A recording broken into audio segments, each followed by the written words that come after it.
What's up, guys? We just got through watching the season finale of House of the Dragons, the newest Game of Thrones series, and everything else. We're about to give you our thoughts and reactions to it right after this.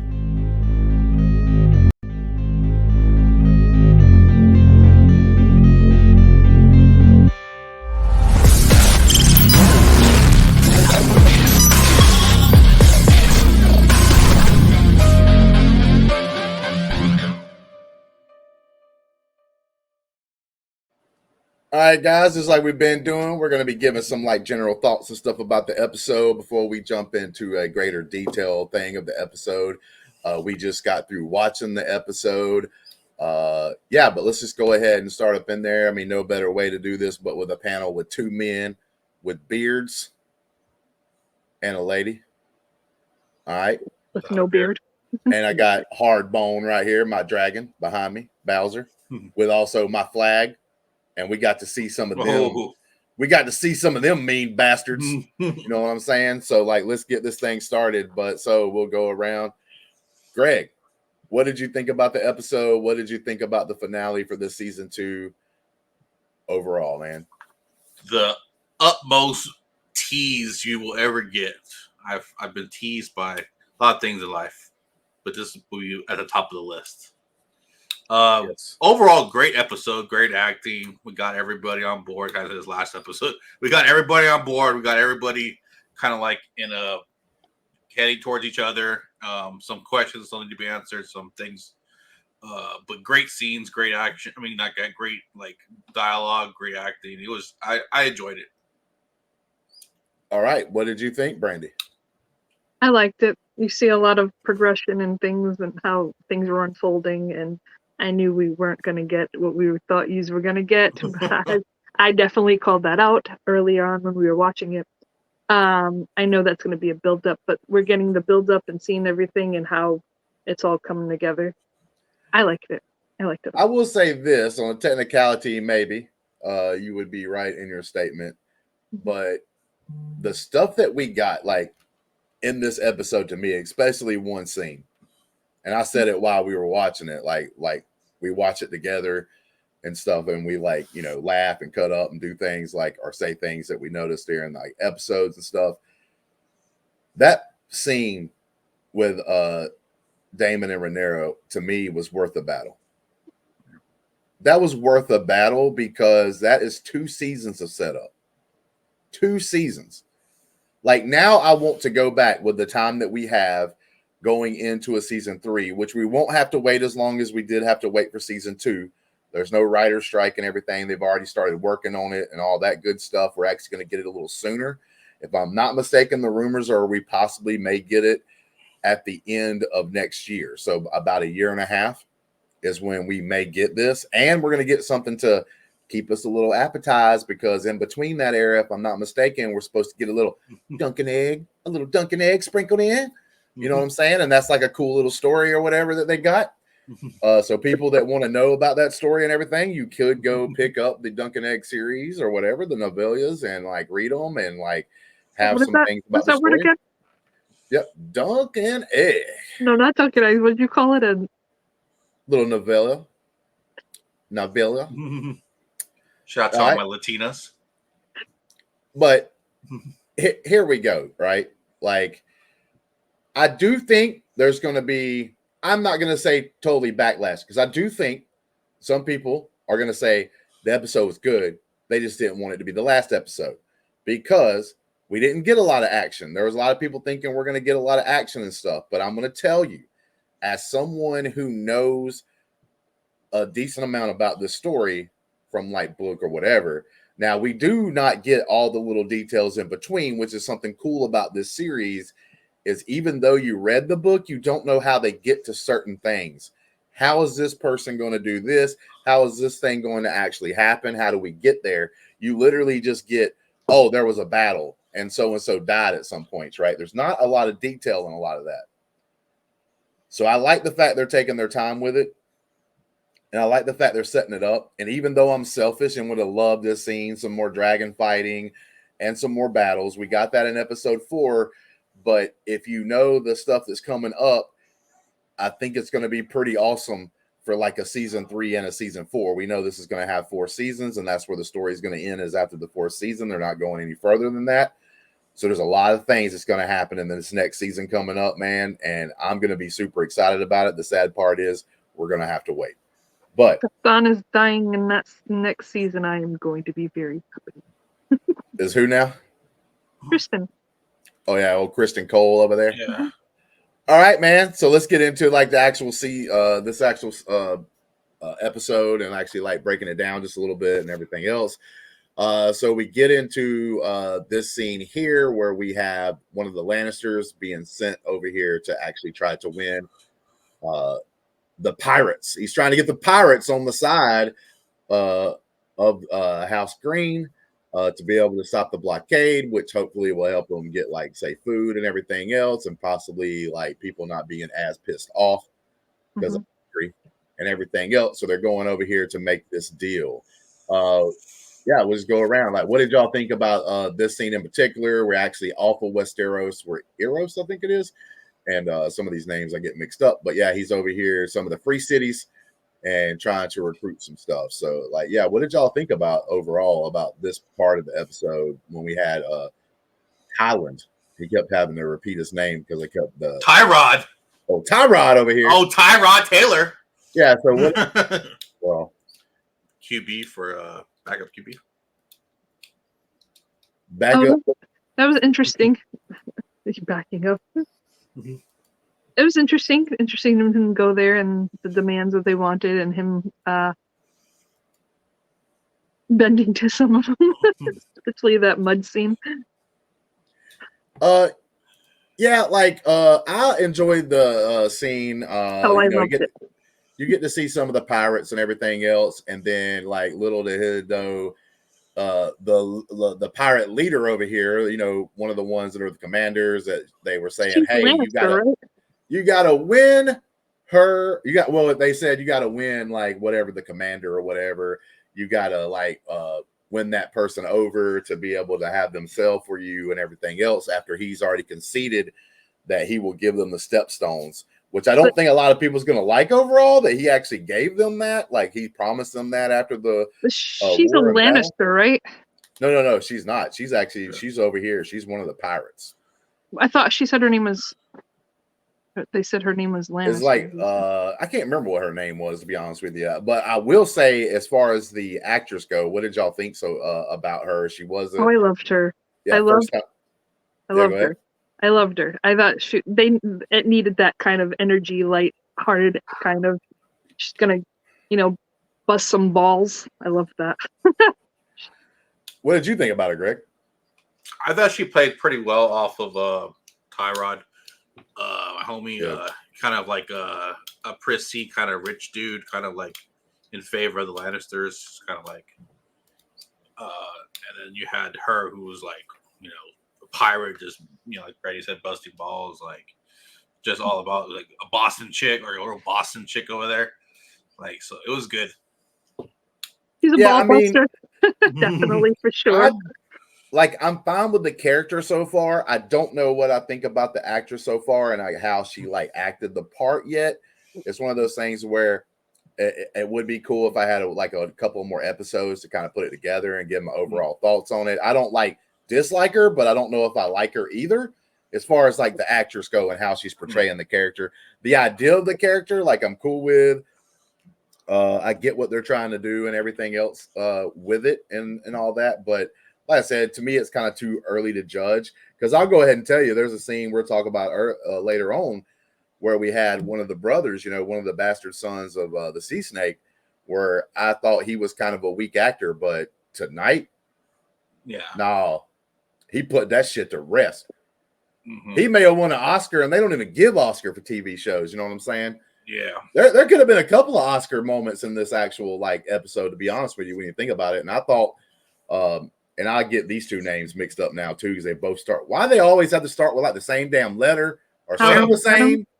Yeah, Alan and Adam. Oh, because Adam has the dragon. Alan is the other one.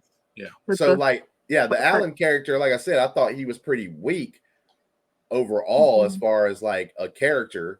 You could see a couple of good things and everything, but they build it up. And then he has this scene tonight, and I'm like, oh hell yeah. And that's kind of what I feel about this lady. Like, let's let her play it out. Let next season start, and we get to see her more and more and more and do things. And I think that's going to probably fill out either way. I but like, totally disagree. Totally disagree. I thought I loved Al. Well, you know, like what I said, me and Greg, we've been doing this. I totally disagree. I'm going to disagree. I think she is a very strong actress, and I do like her a lot. Yeah, like I said, no, she has that something about her that is needed. There's just that little. I see it. You may not see it, but I see it.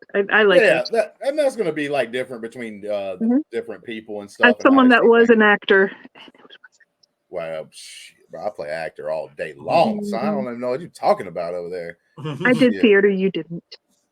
But the whole deal is like, yeah, I think that's going to be different, and people's going to have their own things. But like, I don't think she did anything bad. I just don't know if I really enjoy the character or not. She had like a couple of little moments, but I was like, I don't know yet. But like I said, there's a lot of characters that start off that way. Then you get more of their story, and you get to see them do more things, and you're like, oh hell yeah. And like I said, a perfect example of that in this season in particular is Alan. Like the other one Adam got to get a dragon, so like his character becomes more important for that. But Alan, I think, is the stronger actor as far as right now, even though he doesn't have the dragon, because of his performance tonight and because of his progression of the story. And that's one of the things we'll probably say multiple times during this review, bro. The progression of these people's stories, man, like, oh my God, like, especially one in particular, but we'll get into it as we go along. But then we come up to Big Daddy Amon over there. He ain't Big Daddy no more. Yeah, he ain't Big Daddy no more. He got a little, he might have some Targaryen. You know, listen, he got the Targaryen. He's got Targaryen in his blood. Okay. But he's also got a little bitch in that blood too. You know what I'm saying? He got a little bitch in that blood, because home dude right here, bro, he reminded me of, you got the Big Daddy right at the playground, and he's like telling everybody what to do. Like, you can't get on the monkey bars. It's my turn. You get down. He's like dominating the playground, and then somebody comes up and just slaps the shit out of him, right? Puts the fear of God in him, and he gets shamed. And guess what he goes and does? Picks the littlest kid on the playground and goes beats his ass, because he doesn't know how to control it. And he's already got his ass kind of the fear of God put in him, and he don't want to touch that no more because he's afraid of it. And now he goes and picks on the little bitty thing. And then we had Amon over here just going out here and burning some, not true like a village, but kind of like a city, no big castle or nothing here. Sharp Point, I think it was called, like took it out. It's also one of the cities that is one of the council members of Rhaenyra and everything else. So like, so it did have a little bit more of an importance than just being a city on its own. But yeah, he's lashing out. He's got Big Daddy Vagar over here, like slopping around, like bursting fire everywhere. It's like, it is what it is. But yeah, man, what did y'all think about how Amon was like really acting in like this scene particular, just taking out and lashing out after he got kind of like turned around in the last episode? Look, it's expensive to fly a dragon, you got to load up on fuel. So I was just thinking he was feeling like, I got to do something, No, but he just got punked, and he wanted to like feed his ego and make him feel better, make himself feel more powerful, Again. Feed his ego. That's what. Definitely agree with you, Greg. Go ahead. Sorry. Gotta feed that ego. Ego and my dragon. Yep. Yeah, that's what I just think. Like he's scared, so he's like, oh yeah, well, I'm gonna go do something else to people that are afraid of me, and show them there's a reason to be afraid of me, but they ain't afraid of him no more. So you're just, like you said, feeding your ego. That's definitely what he was doing. Definitely running scared. Definitely don't know what he's doing now. And just like running on like, what's that? Just adrenaline, like just going and doing something, not thinking it over, just doing it, and gonna go head first into some danger. And yeah, it's like this. His sister's seen it. It's like this, a character like that, and even in real life, and I think he's been written well as far as the character goes through both seasons. But a character like that, they portray to be the bravest, They're not. but usually they're the biggest cowards. Mm-hmm. Because once fear gets inside of them, they lose control. And it's always that person that you never think about that comes up and it's actually like a true hero or whatever. And like I said, it happens in real life, man. A lot of people that are the best of the best and stuff, most of them do not walk around taunting it. They don't walk around showboating or nothing like that because they know who they are. They don't have to brag about it and stuff. But he's another one example of coming into power because he wasn't as powerful then he took his brother down, and now he has this power, and now he's just running like just everything chaos, just chaos. Yeah, chaos. and at the very so like whenever they set up the story, I didn't know where they were going to go with him. Like I didn't know if he was going to be this guy who like kind of like just accepts the fact that he's kind of a king for a day kind of situation, or if he was really going to try to take it up, but it looks like he's trying to like actually stay king, like to be truthfully honest. I mean, we had the scene with him and his brother, and that looked pretty ominous and everything. And then on tonight's episode, we get this scene right here where we got Laris coming in and talking to actual King Aegon and basically saying like, yo, dude, we got to hit the fan. Your brother wants you dead. Like, we got to get out of here, live to fight another day. You're still the king. You're the reigning king right now. We don't need you to die. We need you to be okay and everything else. Now, Aegon thinks it's over. Okay. Laris has to really talk him into this because my man, we learn in this one of the most important things that happen in either season. You know, one of the most important mysteries is my man lost his cock, man. My man lost his cock. He admits it. He's like, oh, I'm peeing on my leg, man. I don't have no penis no more. I laughed because you didn't understand. Like, I'm the only female, and I was watching it with 3 males because we had another person here. And at that moment when he said he didn't, his penis was burned, all 3 of them all went, oh. Yeah, we kind of knew it. We kind of knew it, but like, you know, man, we didn't want to like. These guys were like, oh my god, like, oh, like you felt it. Yeah, I laughed at them 3. Yeah, I mean, like I just had to do this right here, boys. You see the line right there. My cock is destroyed. Did they tell you that? Man, you know what? I'm with Aegon here. But didn't he say it burned like like sausage? I mean, yeah, bro, I'm telling you right now, man. Like, bro, if I'm Aegon in this situation,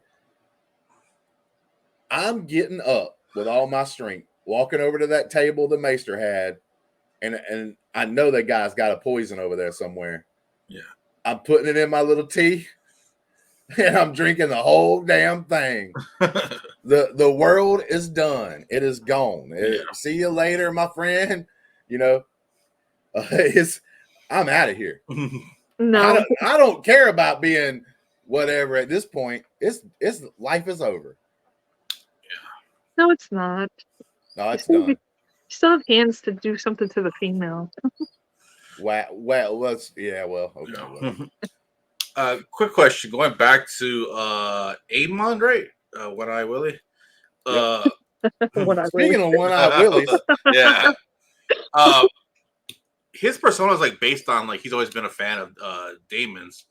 Do you feel like it's like it's showing like Well, he respects Daemon, but and he sees Daemon as a rival. I don't think he wants to be him, but I do think he wants to be better than him. But to be honest, as far as like anyone who was like a strong, like males around him at the time, like while he was growing up and stuff, Daemon would be the person you would probably look to in that situation. And that's who he chose to look to, is try to emulate. The problem is, though, he's going about it the wrong way. He's not being taught right how to do it in a good way and everything else. So, like, I think Daemon has his things, but Daemon's always been a little calculated, and I don't think Aemon is as calculated as him, right? Like, Daemon did things in season 1 that he knew was going to piss his brother off, right? Yeah. That he knew was going to irritate some people, but he did it in a way that he knew he was going to be able to survive it. and still get his point across. Like Aemon really doesn't have that. He has, oh man, like I just said earlier, he got kind of slapped in the face when he saw them 3 dragons, and he was like, shit. And then he was like, oh, I'm gonna go pick on the little man over here because I gotta show some dominance.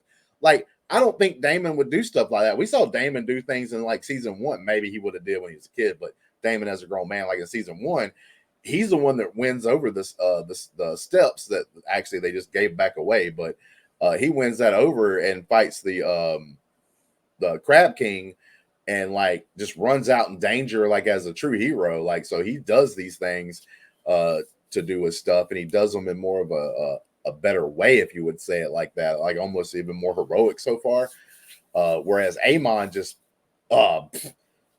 like Daemon would have like went into he would have got pissed off, and if he would have got mad to a certain point, like say in season 1, he would have did something like he did at the steps on the beach when he, you remember from season 1, he's running through that beach and the people are shooting at him and he's like dodging it, and he goes through and starts killing them and everything else. Like when he does the fake surrender thing to end up winning it and he kills the Crab King. Yeah. Well, like Aemon, for instance, to me, like he goes and does the bitch move, whereas Daemon would have probably been like, you know what, fuck it, I still got the biggest dragon. All 3 of them are gonna have to fight me because I ain't stopping. I'm burning that shit down.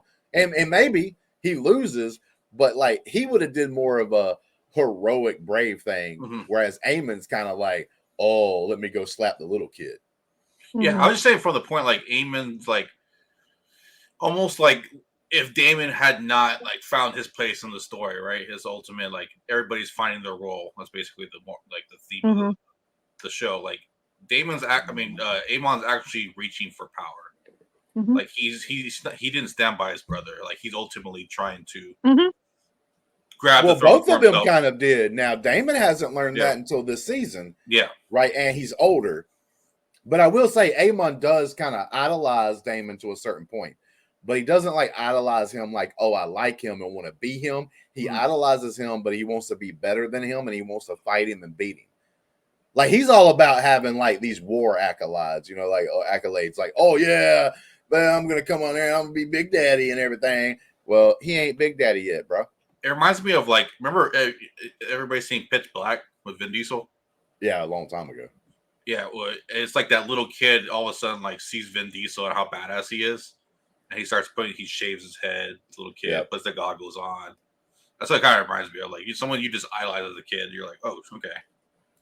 I can't be him, but I can. Justin, can you do me a favor? Can you say calculated one more time? Calculated. Calculated. Can you say river? Oh. River. Wow, so like she's being super careful. Most of the time she forgets there's an R at the end. All right, so let me get on and let's go on into the show right here. But we got Sheep Stiller, which I know the name of the dragon. I know like Brandi and them didn't know. They knew because I was mentioning it, because I do know that some of the dragons that have existed that's not been shown yet. This is what this is getting. There is another character that is written in the story, and I am going to say I almost hope they sort of retcon. I think they have heard some pushback from some of the big fans of the story. There's a certain character that has been omitted. It's almost like they're taking this character and kind of intermingling it with another character, because this character does not get Sheep Stiller in the books. Another character does, but it doesn't look like they're going to do that character. So I'm going to say who that character is, because it's really not a spoiler if they're not going to use the character.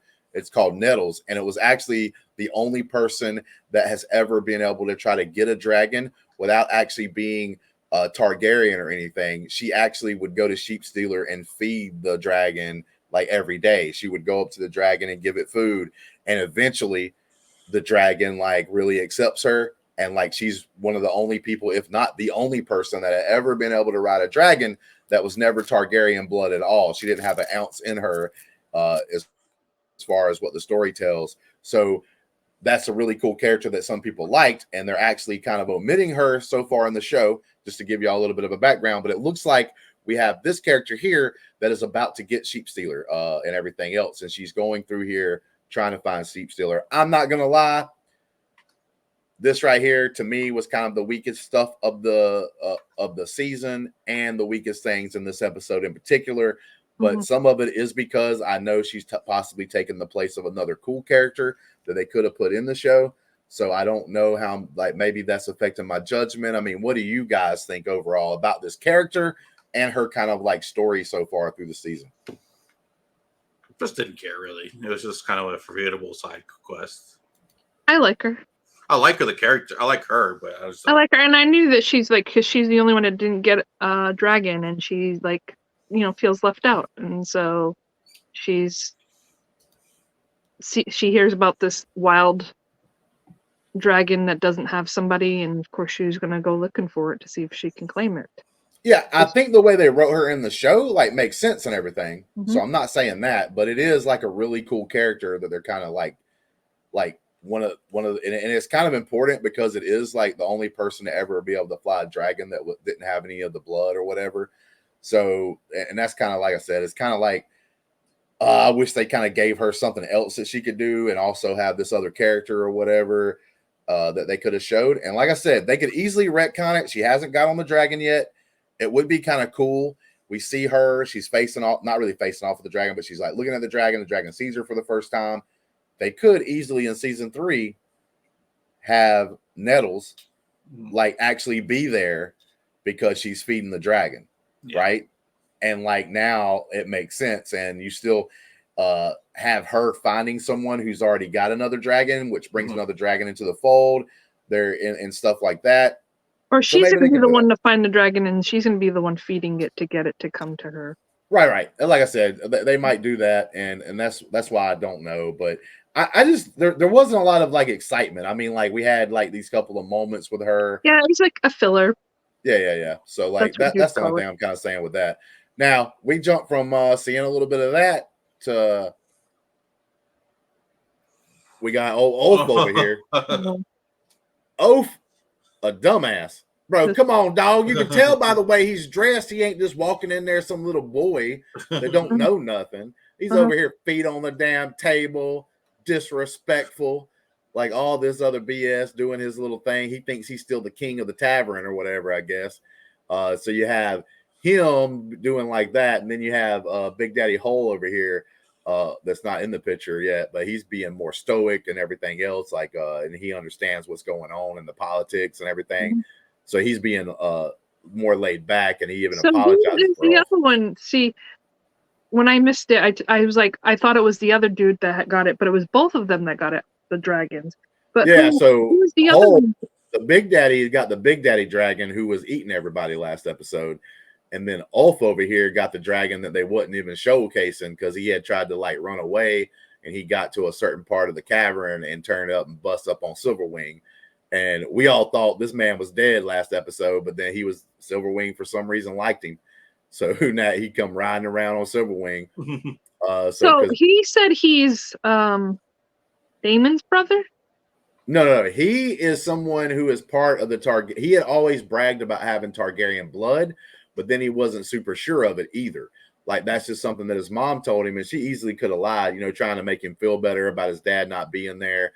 Because she's basically telling him like, oh, well, your dad is like an important person, part of the Targaryen family, but like he can't be here with us because of that and everything else. So like that basically what his story lies into. And he wasn't sure. Like last episode, they were getting him to go on this journey to even try to see if he could get a dragon. His friends was, and he was kind of like, whoa, I don't know if I need to go.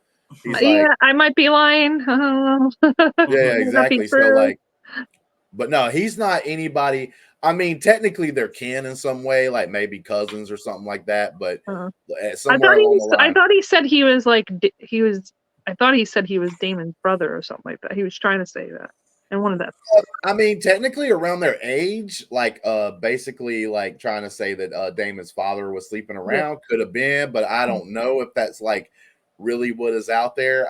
Pretty much it could have been any member of the Targaryen family that's part of royalty that would come down and sleep with the ladies of the night, and then they would have bastards and like so both of them are actually bastards of Targaryen, Hole and this guy Ulf. But like really Hole didn't do a whole lot in these scenes. We know he's a badass and he got Wormathor last episode, but he didn't play a big role in this episode, the final episode of the season. But Ulf had a decent amount of stuff going on, man. What y'all think overall about Ulf's character. I really love and it's good. Ulf did a good job as well because like you have to play off of him, but I thought Jace came in here, laid the law down, son. I actually like that from Jace. I thought that was kind of cool when he came in here and was like basically made him like bend the knee a little bit, tell him to get his damn feet off the table and respect everything. Like I actually liked how Jace came in here aggressive. Now we also know that it's kind of out of jealousy and also out of like. But I don't understand that because wasn't it his idea with his mother to find these other people? Well, the problem is they were going to get known people who were like higher up royalty to be part of the Dragon Riders. That's why they tried to give it to that first guy, but then he got killed. Well, he doesn't like that there's these random people coming up because he knows he's a bastard. So he didn't want random bastards getting it. He wanted like important people that they knew that might have some blood get it because it would still be, oh, you have to have Targaryen blood. And not only that, but you need to be like a highborn person. Well, Rhaenyra changed it and went after the lowborns. After and like that, Adam got the thing. Yeah. So like, So Adam got that one. And then she did this decision to have these two get one. And like, he's saying, well, when you die, Mom, what's going to make me any different than anybody else that's got dragons? Because everybody knows that I'm not a true son. Because everybody looks at his black hair. It's even mentioned in this scene. Yeah, in this like, scene. We know you're not a true born. We know he said you're like me because he even said that. You're like me. We're like the same. Yeah. Yeah, he actually even makes that commentary on here. But yeah, I love this scene. I thought it was a pretty good scene. And like I said, I thought Jay stepped up to the plate and had a really cool moment here. And like I said, I think Ulf did a really good job because him being like this boisterous kind of like the jester. The jester's type of character. He did pretty well. But what did you guys think? Yeah, I thought he did you see it like Captain Jack Sparrow. Yeah, he was a little bit like that. Like just kind of like the RDJ, kind of like to bring comedy relief, trying to bring some kind of, fun to like some super serious characters and super serious like time. So it kind of worked. Yeah, like the court jester, the one that brings he doesn't know how to act with, he's a little, what do you call that? Rough around the edges, kind of grown up and not learning manners, like he's just go with the flow type of dude and say what I want to say at any time, and that's what I got with him. But I liked him. I thought he did a good job with his character that he was given. Yeah, like I said, I overall agree with all of that.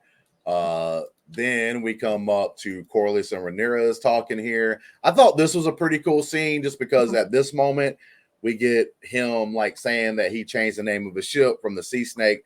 Now it's called the Queen That Never Was in honor of Rhaenys, who had died earlier in the season and everything, his wife. And I thought that was like a really cool moment, like him showing that he was honoring her and everything. And I also think that him and Rhaenyra, like she's taking his advice. She really respects him and everything. So I thought like the play between these two characters was pretty good. And but like I said, the main reason why I kind of like this part of the episode was because he changed the name of his ship. He like kind of realizing like, hey, whatever I'm doing something like this is probably because of who he is, because he's a ship captain and all that stuff. This is probably the highest respect that he could give his former wife. Yeah, because he spent all that time on that ship, so now he realized his wife isn't there no more, so he's gonna honor her in that way because that's his baby. Yeah, and I think he gave good advice because he reminded her like, "Hey, they still got some power over there. This isn't gonna be, oh, I just got bigger weapons of mass destruction, so yield down to me. This is gonna be like, we're gonna have to get down dirty. This is gonna end with a fight." Oh yeah. Then we jump into the Godswood, man. Everything, not everything, obviously, but most of the things important that happens in front of one of the weirwood trees. It's important because of the way that the weirwood trees work, the magical abilities that they have, basically. And if you're like a ward or somebody that can see things, you can use these trees to sometimes see the future, see omens, stuff like that. And we get a little bit more of that even in this episode. But right here we have Aemon, and the man that was sent by Rhaenyra to go and check on Daemon to see what Daemon might be doing. And he comes in like, see, I love Daemon's character. And the big reason, and a lot of reason, not the only reason, but a big reason is because multiple times in season 1, and season 2, there are these moments, and they cut away or he walks away at the perfect time, and you don't know 100% what he's thinking.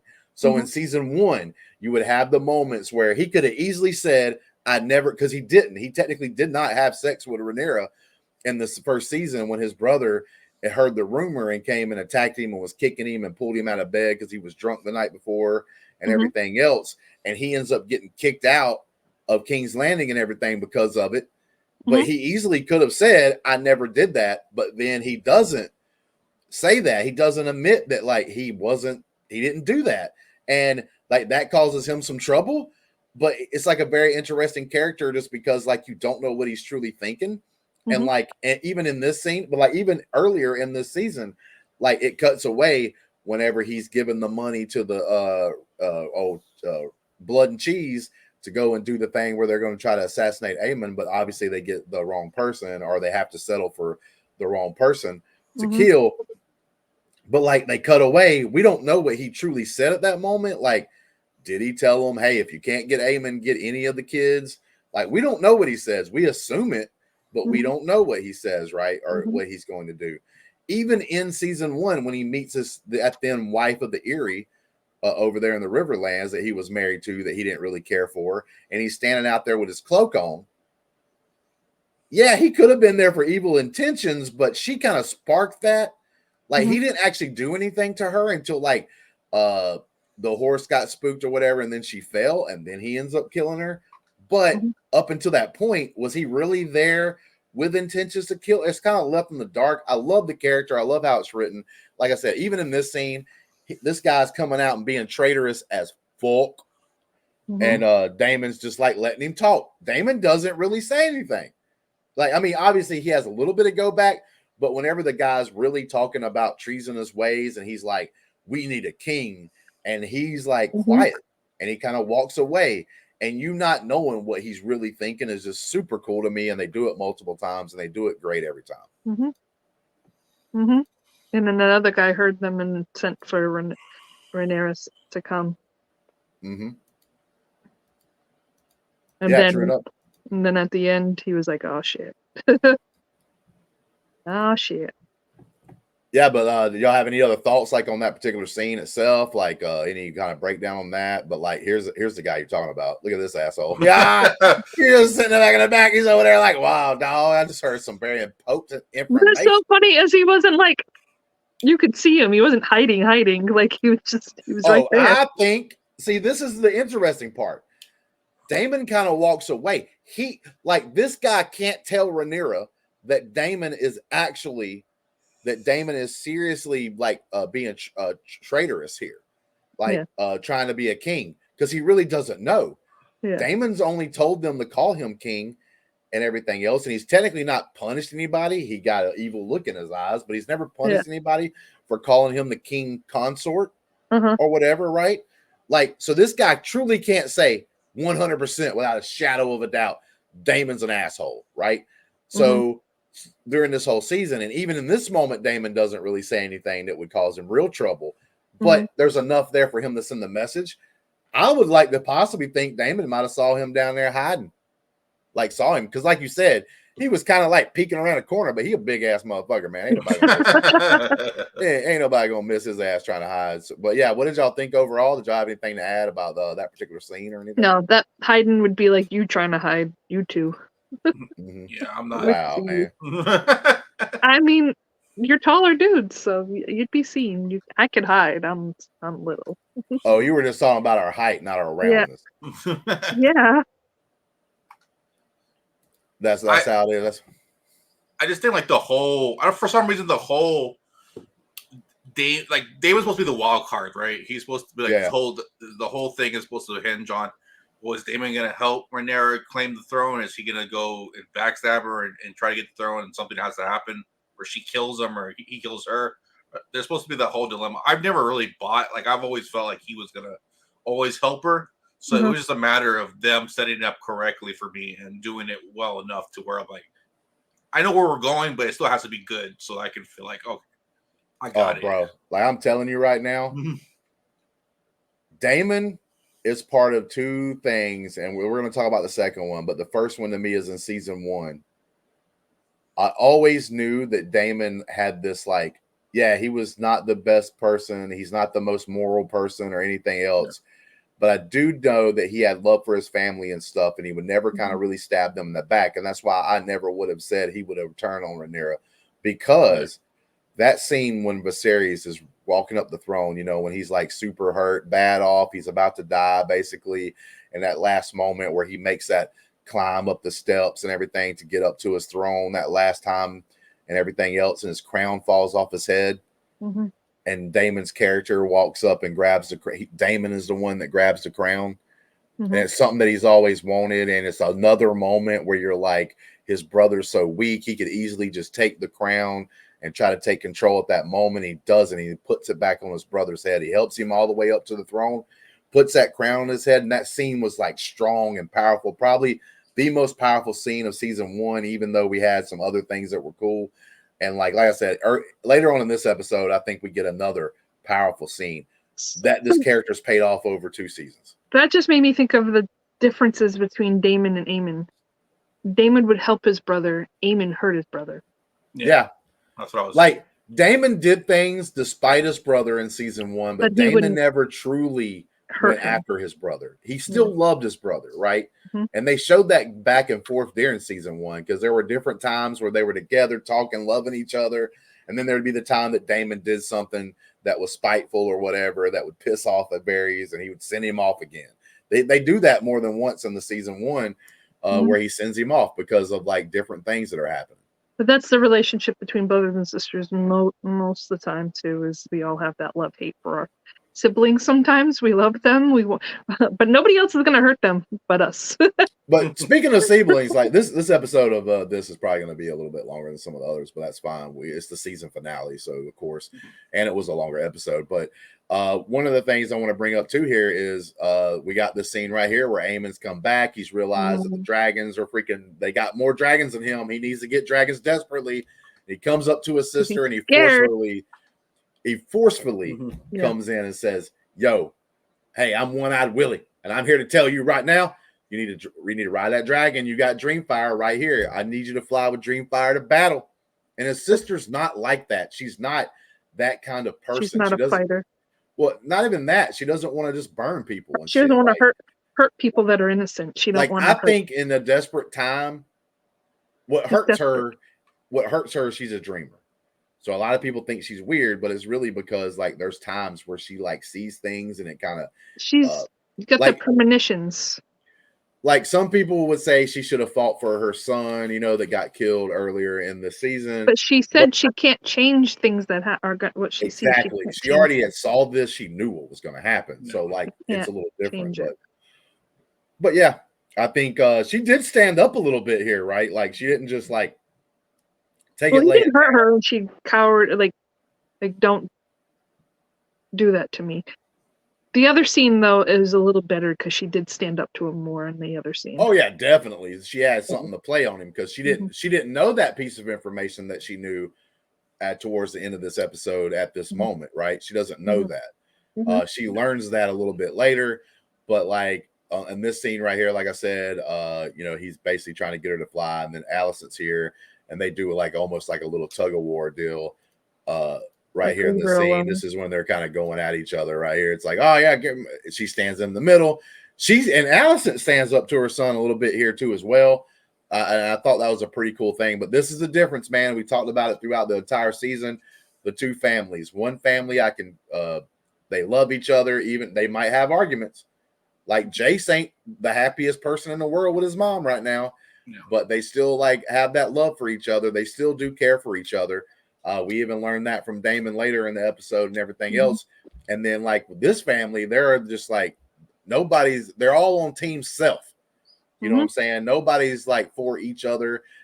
Helena with Dreamfire might be the only one that's kind of like that would want her family to be like that. But the others, even Alicent not being a very good mom and stuff like that, has caused some of this stuff. And like she herself through a lot of things up until even in this episode, when we get to a thing that some people may or may not like with Alicent, we're going to find out a piece of information. She's still for herself. Mm-hmm. Like, she's really not still trying to do anything for her family, to be honest with you, and everything else. So, yeah, and that's the reason why I think most of the people, even though Damon and Rhaenyra don't make the best decisions sometimes, or makes decisions sometimes that are kind of crappy and do that kind of stuff, I think that's why they're falling on that side, because it's like, bro, the Greens are just, you just can't get that connection. You don't see that family love there. Mm-hmm. What did y'all guys think about that overall thought process and scene with Alicent and them and fighting and him trying to get her to be the dragon rider? That goes with him being scared. Like, he's scared and he needs backup, and his sister has a dragon, and we need somebody else that has a dragon. So he's gonna make her do what she doesn't want to do. And Alicent's like, no, leave her alone. Like, she doesn't want to be part of that. And she even told him that I'm not. If I fly, I'm not gonna do anything because I don't want to hurt people. Yeah, it'd be interesting to see if she ends up doing it or not, but we'll find out. Anybody think she's gonna jump on the dragon? No. What if she jumped on the dragon against her brother? I can see that. That would be. You think she would do that? Yeah. But she already seen what's going to happen, so it could be her that takes him down. Yeah, I think this is like just the last straw for Alicent. I think it leads up to what Alicent does later in this episode. Well, kind of like the last straw. Yeah. We'll get into that a little bit later, but there's something I want to kind of say about that situation. I kind of said a little bit there, but then we come to old Christian Cole, Brandy's favorite actor, Brandy's favorite character, favorite actor of the entire series. Like, you know what? Listen, he's not a bad actor. I just don't like the character. Listen, I've been talking first and everything else, and because Brandy's love for this character, Christian Cole, I'm gonna let her start off this section right here and this scene. Like, go ahead, tell us, break this scene down for us right here, Brandy. You break it down. I don't want to. Why do I have to do it? I hate him. Yeah. All right. So this piece so of shit. He has the little thing, and he's crying. He got his handkerchief, and then Allison's brother, was like, "You soiled my sister. Basically, I'm gonna kill you." And he's like, "Well, go right ahead." He's seen a couple of things, and one too many things, and being the protective brother, he's like, "Oh man, you ate some cake, didn't you?" He's like, "You smelling my sister." You had a little cake. You're smelling the cake on the little handkerchief thingy. We got some problems. And he's got the sword out. He's kind of doing the honor thing. Like, hey man, I gotta protect my sister and shit. You supposed to be a king's guard. You ain't supposed to be like souling women, at night time and everything else and laying down with them and all this stuff. But I will say, even though I do not forgive the sins, and it will be a good time when this piece of shit right here eats the dust, you know what I'm saying? When he finally gets thrown down. I really did like this scene. It's another great scene, another great acted scene by both parties and everything else. The Christian Cole, like what he said, his comments, his commentary about some of the things that's happened, maybe why he's made some decisions, or just pointing out the fact that we all have faults and everything, I thought was done really well. This is the best thing that Christian Cole as a character, finally to me, like actually to someone else. Like, we know that he's been doing things that are crappy because he feels guilty, and instead of like letting everybody know and letting it be known that he's guilty of things, he's been kind of putting that guilt on others and then kind of shaming them. And that's why people hate his damn character, because we all know those kind of people in real life, little assholes that's like, oh, I'm better than you. I think better than you. I know better than you. You should do what I do. You should be like I am. And then come to find out they're the actual hideous monsters. Christian Cole in this scene, finally, my hate level came down a little bit for him, because he's kind of like one of those people that finally does apologize, that finally comes to their senses. To the wrong person. Right. That finally comes. That's why he's not forgiven, right? Is because he's doing it to the wrong person. But it is cool for his character to come out and actually show weakness at this point, to actually admit that he's done all these wrongs, and to actually show that he does feel the guilt, like that he's telling someone else. And I do think that what he said was very poignant. And Alicent's brother was like, you know what? You make some good points. And he goes and sits next to him. But what do you guys think about like that whole situation? Like, even do you think her her brother should have been sitting next to him at the end of that scene and everything else. Like, what do y'all feel about that? But I also want to point out that he sits next to him, and they did go to battle together, so there's camaraderie there. And he does make a point about the dragons, right? And they kind of feel both helpless because they've seen what the dragons can do. So yeah, go ahead, guys. What do y'all think about this scene? And like, what do you think about what he said and what the choices of Allison's brothers were? Yeah, I think it's just like it's probably one of the scenes that I can actually tolerate Christian and Cole. I don't really like them all for a while, and so it was like a good scene for him. I think he just laying it out to his brother, and his brother's like, "Yeah, I get you, man. I feel you. I feel like you're honest, like with your feelings and stuff like that. I can roll with that, you know." It's just like kind of like you do just accepting, you know, when someone's real with you, you kind of like, okay, you feel it, and so you're like, all right. Now, do you set up the character for the brother to sit down next to him at the end? Do you feel like that what Christian Cole said, and because of they do have, like I said, a little bit of camaraderie because of the battle and the dragon thing that Christian Cole pointed out, do you actually think that he was just like, do you think it was like cool for him to sit down next to Christian Cole? Yeah, I think, I mean, he spoke very highly of his sister. He spoke, you know, that she had saved his life twice, and kind of like, and she was her now his beacon for life, and like he was following, and like he admitted that he was shameful of the way he's acted and his honor's gone and stuff like that. But like he up his sister's like importance in his life, and I think as a brother, that's all he really would want, for someone to like really cherish your sister and really like, you know, respect her. I also think that he kind of sat there because he realized what Christian Cole said at the end, not really because he's forgiven, like not really forgiving Christian Cole or anything like that. But I do think there's a thing there to where I think he understood the dragon part of it and was like, "You're right, dog. We just fitting to die. Like, why should I kill you right now? Because we're about to get burnt the fuck up." You know what I'm saying? Like, but Brandi, did you agree with him like chilling next to him at the end of that scene? What'd you think?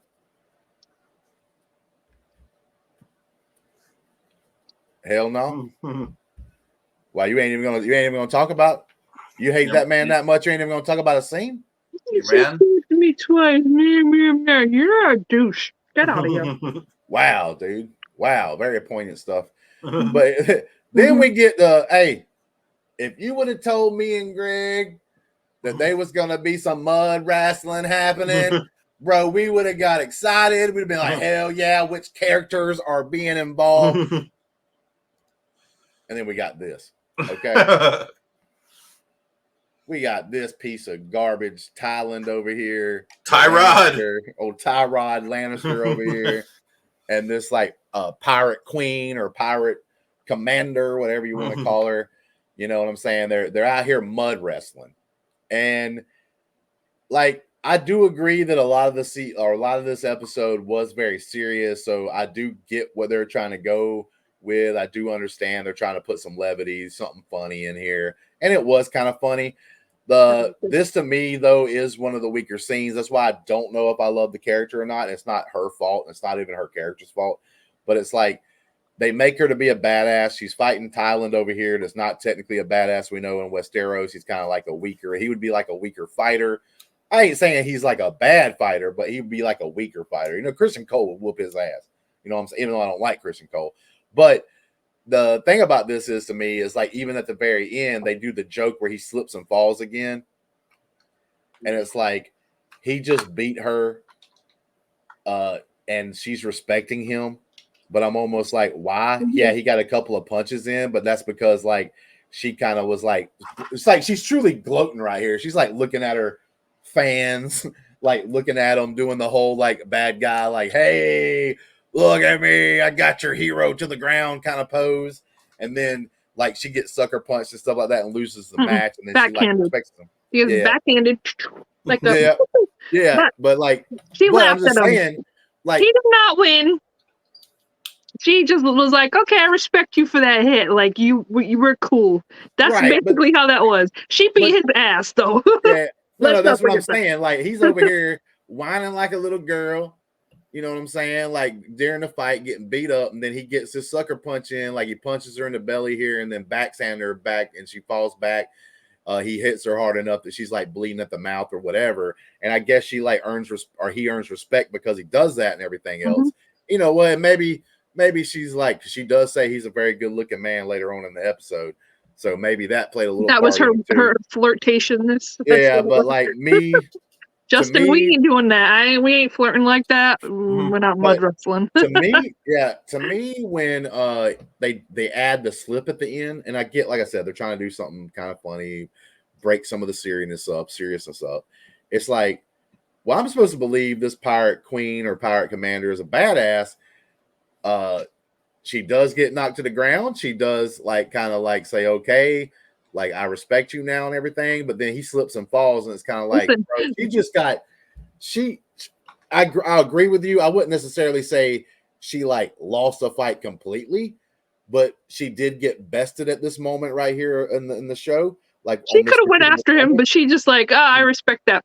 That slip actually could have been like them trying to. Have you ever tried to walk in mud like this before? No, I get it, but I have. I have. So it is very hard to walk. Like to me, the mistake in that is it kind of makes Tyrod look like even bigger of a joke, which I'm fine with as far as his character, because they have kind of done that a couple of times with his character since it's been like put out there. Like he's always been this like guy who's kind of got this like weird thing, or somebody's like picking on him or says something to kind of put him in his place and everything else. So I'm fine with that, but it's like, bro, she's supposed to be kind of a badass. Like I don't like when she got, punched and knocked back and fell and then accepted the fact and helped him back up and everything. Like at that moment, I'm like, don't do nothing. Like it just kind of cheapens that moment to me a little bit. It's like she just got kind of beat by like a little pansy. Like, I mean, I know what you're saying. She won the battle on points, but he also did enough to earn her respect. And then for him to be able to have done that against her in a battle that she chose, that to me, it kind of weakens it a little bit. But like I said, that's kind of a nitpick. I like this episode more than the Christian Cole scene there. I like this scene better. I do like it, and it is hard to fight in mud. Let me tell you. I didn't fight in, like, let me explain. Girl, it sounds like you got experience mud fighting. No, I went to like an event thing, and one of them was like you're supposed to he put me on there by myself. Go ahead, explain your mud wrestling tales. It wasn't mud wrestling. It was like you put like this big tube in the middle, and we had the like two teams, and we had to drag the thing back to our side. And I may have dragged 3 girls with one holding my arm and just going through the mud to try to get through the other side with the tire thing. And I dragged 3 girls. And it's slippery, so Greg, did you drag 3 girls, or what did you think about this mud wrestling scene here? I always drag 3 girls. That's right. Yeah, on the regular. On the old rig. I'm little, but I'm mighty, man. This doesn't all feel like part of Pirates of the Caribbean. It doesn't feel like Game of Thrones. This honestly feels like Pirates. I can feel you on that. I can feel you on that a little bit. Pirates of the Caribbean, Disney kind of like funny, like, set up. I think this was really fast. They had to set up 2 characters to go against the Sea Snake and Alan, Big Daddy Alan. Yeah, so those 2 have to be set up, and it was quick. I almost would have wanted to switch this and given more time to this versus giving more time to finding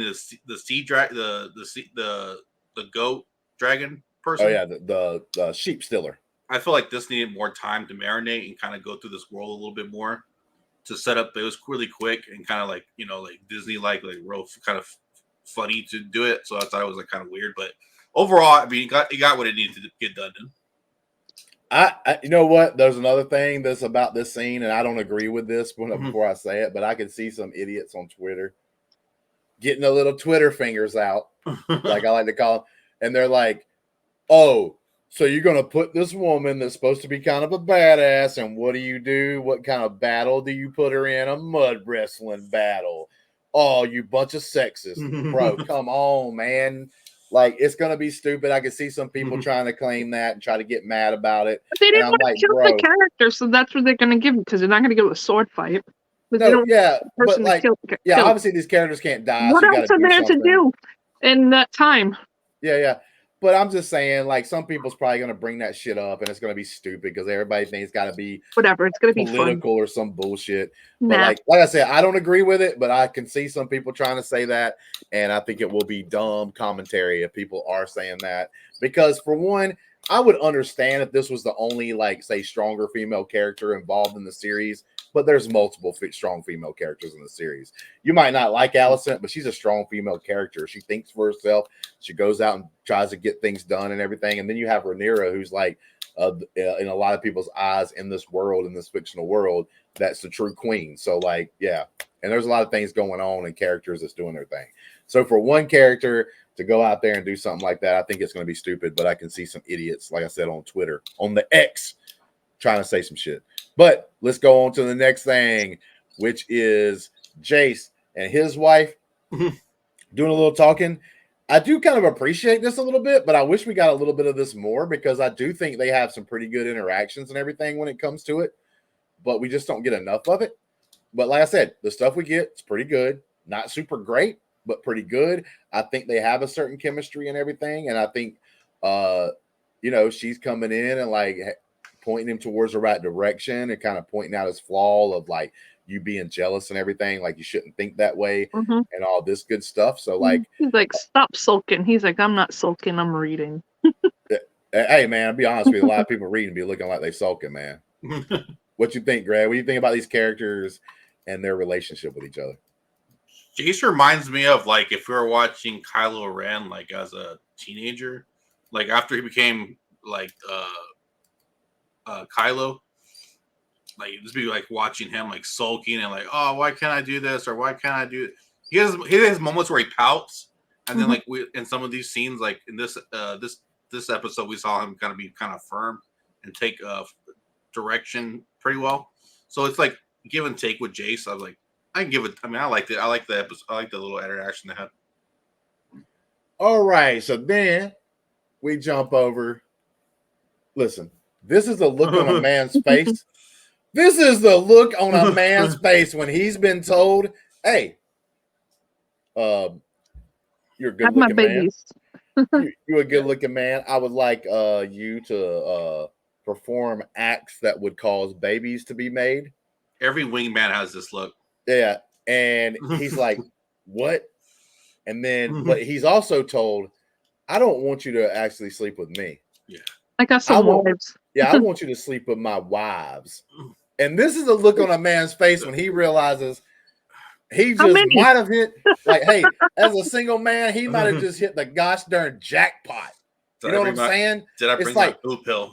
Like, bro, his first answer or his first question after she says that is like, yo, how many? How many wives? Bro, this man, like I said, hit the jackpot. You know, he's like, bro, how bring a. Well, actually, you know what? I mean, it could be it could be funny. I guarantee you, because of his character, they kind of joke around with him a little bit. He's kind of like the joking, like, levity that we have during some serious shit. I guarantee you they're going to show, like, her wives, and they're all, like, the biggest, nastiest, like, women that's ever been in the Game of Thrones. Like, none of them looks good. Like, he's just hoping and assuming they're going to be, like, the greatest moments of his life, and it turns out it's probably not going to be. But, like, did y'all have anything else to point out? This is also where the pirates are basically shown to officially announce that, yeah, we're going to be part of the team. Just fun. It's funny scene. He's kind of the funny levity. Like I said, I do think that if we give him more time, we'll probably most likely get it in season 3. They took the time to set her up in this final episode and everything else. So, like, yeah, I can see her character, like, growing on me as, like, the time allows. But she's also on the wrong side, so I'm probably not going to like her that much because she's over here. Yeah, she's on the wrong side, but I like her. It reminds me of the relationship. It reminds me of, like, a little bit of, like, Theon and his sister. Yeah. Actually, yeah. Yeah, you're right. That's a good call out. So that's what it kind of reminds me. He doesn't really remind me of Lannister. He reminds me of, like, Theon Greyjoy. And here we got Rhaenyra telling her people, but you have done a thing never dreamed of before, talking about the 3 people that were able to get riders, get the dragons. And she's talking to him. We're having this thing. We get some more stuff here in this scene with Ulf and being like stupid and nonchalant, trying to be like his funny self he's usually at the tavern. But guess what? You don't do that at the table with the queen. Mm-hmm. He learns that kind of quick as well. And this is also the scene where Rhaenyra gets the message that maybe Daemon is being traitorous. Maybe he's building an army for himself and not for the queen. She looked mad, so she definitely thought that she definitely looked upset, like when she got the message and everything. But yeah, what did y'all think about this scene at the table and her getting that message? Classic, like comedy setup, right? Like you're at Thanksgiving table. Yeah, all your family's been college or preppy or you got that shitty ass uncle. Yeah, we got the shitty uncle. Yeah. So we all seen this before. Yeah. So she gets the message. Like now it's go time pretty much. After that, what's his name? Who? Which Ulf, the goofy one? Is Ulf? I'm gonna call him Alf. Yeah, I call him Elf with a U. I'm like just Elf with a U. Elf with a U. Baby. He's Alf. Alf. Yeah. He's something else. He needs a swift kick to the. And before we move away from this scene, I do want to point out this scene because I do think there is that strife I've been talking about between Jace and his mom. This is another scene. She gets an important message. She doesn't get him. She gets Adam. She gets Adam. And this is a look of a face of a son that's about to go do some shit. He's already done something, and it was something good that he did. Well, I think it may be because she lost a son already, and she doesn't want to lose another one. So she's gonna. Yeah, but he's not going to understand that shit. Yeah, I know, but I can see where she's coming from. And who's the best out of the 3 so far that she thinks she could get is Adam. Adam, and then the other dude, and then Alf is just like. Yeah, for this particular mission they were going to do, I think she picked Adam because Vermithor is an actual legit threat. Like Vermithor would have a chance in a fight one-on-one with Vhagar. Even though he's smaller, he's not that much smaller than some of the other ones, but he's ferocious. Like so the whole bronze dragon or whatever, like big ass dude, Vermithor might actually, if you were a good dragon rider, possibly could beat Vhagar, but like so I don't think you want to put him on the table right yet for especially a mission just to go check on Daemon. And she sees Adam's trying, wants to do this, and she wants somebody loyal to by her side when she's going across this country. He is loyal, and he wants to learn. He's like, teach me how to ride this dragon and teach me your ways, basically. Then we get into the Aaron Hall with Daemon again, and we got the witch. She's just sitting on his bed. Give me a ranking 1 to 10, or just not really ranking, but the odds of her and him doing the thing. Oh, I was like 10. I was like, he's either dying or getting laid. Like one of the two. The scene's either dying or getting laid. So I was like, definitely. No, but I'm saying like before this, do you think she was just sitting on his bed real creepily, or she was on his bed because they had did some things, and then she's just got dressed and like was chilling on the bed for a second before she walked out the room? Nah, creepily. I'll go with creepily. Oh, no. She's just doing creepy. She's just doing that creepy crawly. Okay. Yeah. She's always been creepy, creeping around the house. I don't know, man. I think her and Damon's doing a little something. Nah. I think there's a little sexual tension going on between those 2 guys. I don't see that. You don't see it? No. But in this scene, teaching him. I think that's what it is she's like, you weren't ready for shit before, but you're ready for shit now, and she's just watching him.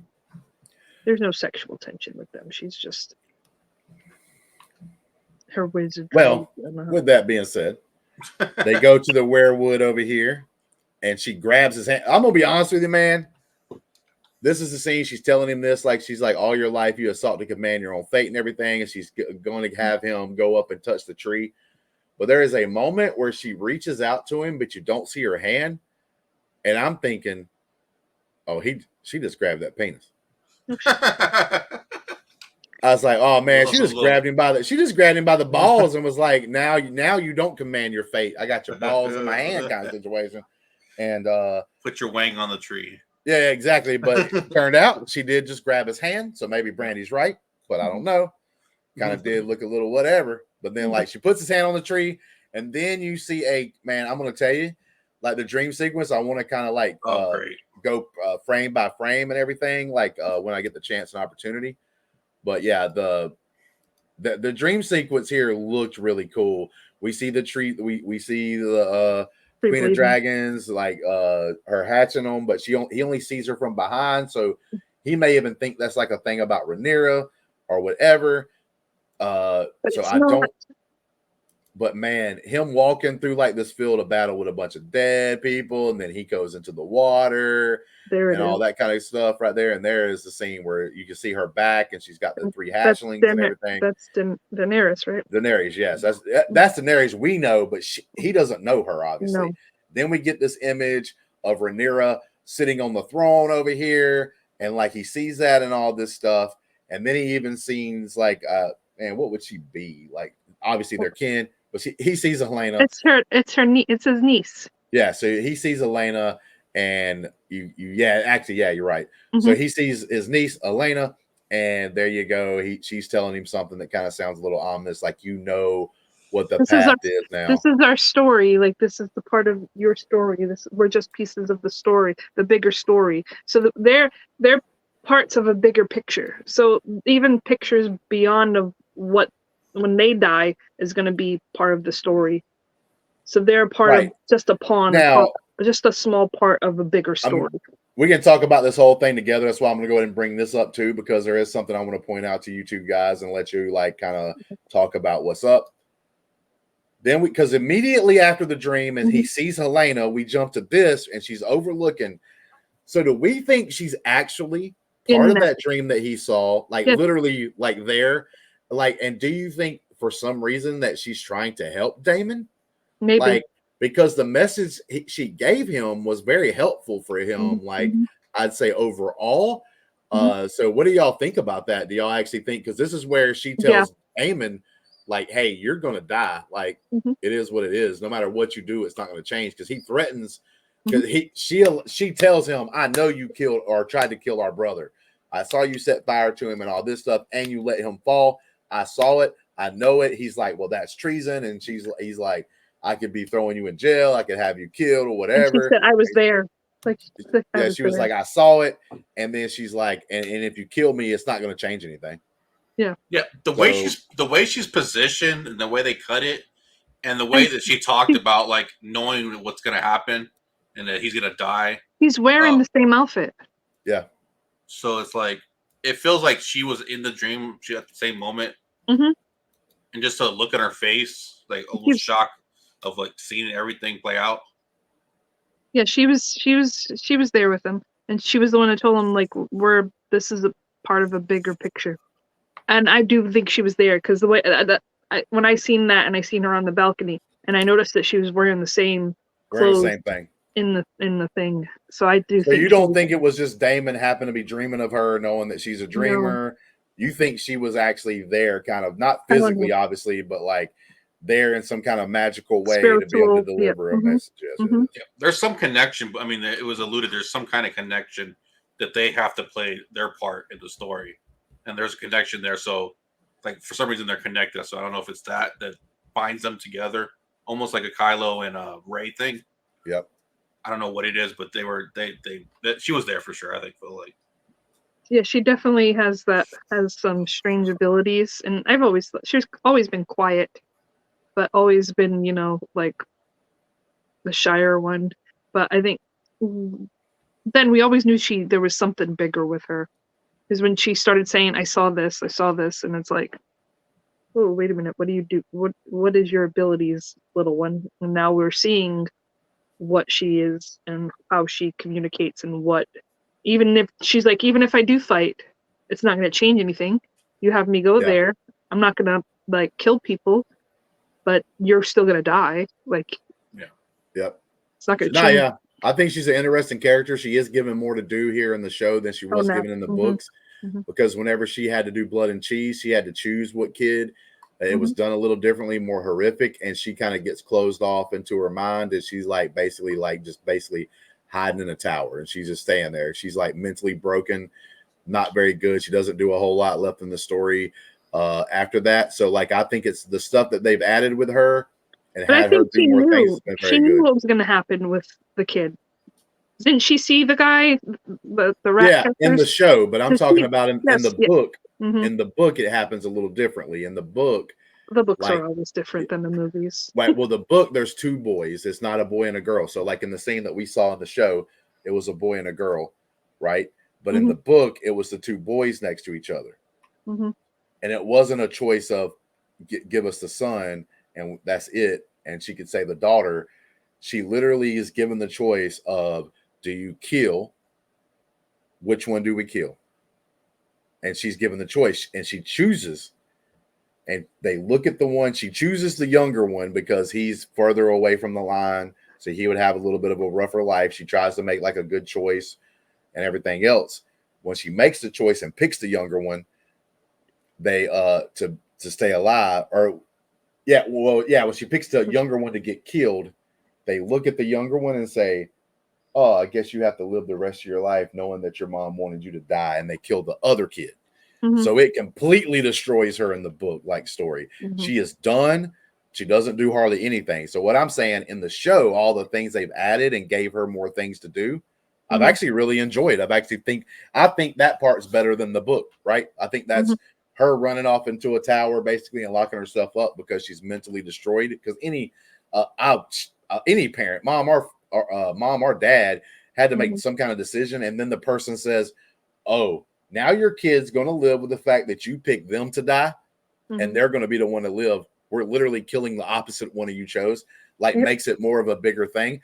But see, they gave her more to do, and I think that's the reason why they may have changed Blood and Cheese a little bit. Some people didn't like that whenever they did that because they thought, "Oh shit," they kind of changed it. It's not as hardcore as it was in the story, but because she's still able to do things in the show, it makes sense that they changed it. So it's still a hardcore scene. There's still a kid that gets her head cut off in that scene, but it gives her the opportunity to like still be in the show and you be a little bit more okay with it. Because if she had to make that decision and then you get told that same way I just told you, bro, she ain't gonna be nothing. Like she's gonna be tore up. And like it would make sense for her not to be involved, but she's still involved. And I like all the things they're adding to it. I think this is one of those rare occasions where I would say the story for the show is better than the book.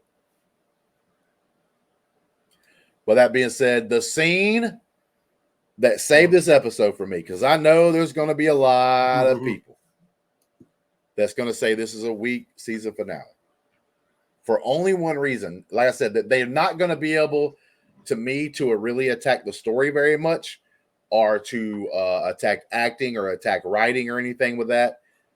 The thing that I think people are going to attack is they expected explosions in this episode being the final episodes.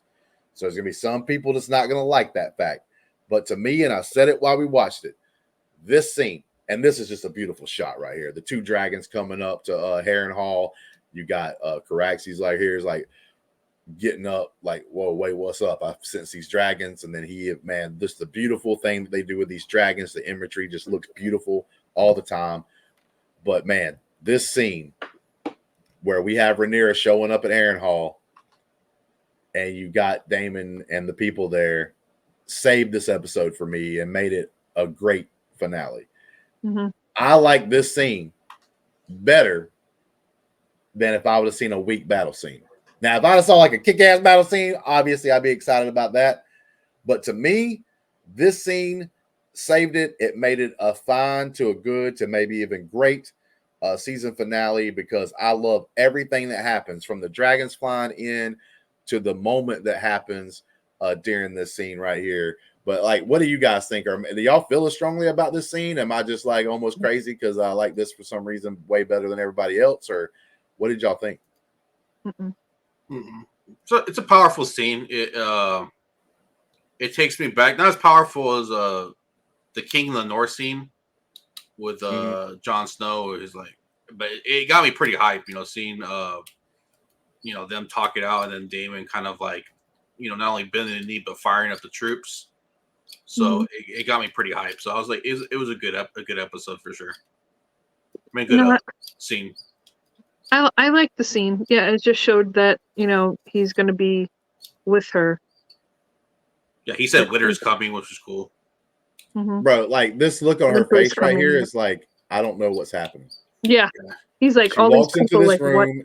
She's got the message. She does have worry about what's happening. She doesn't know what people's going to say or do.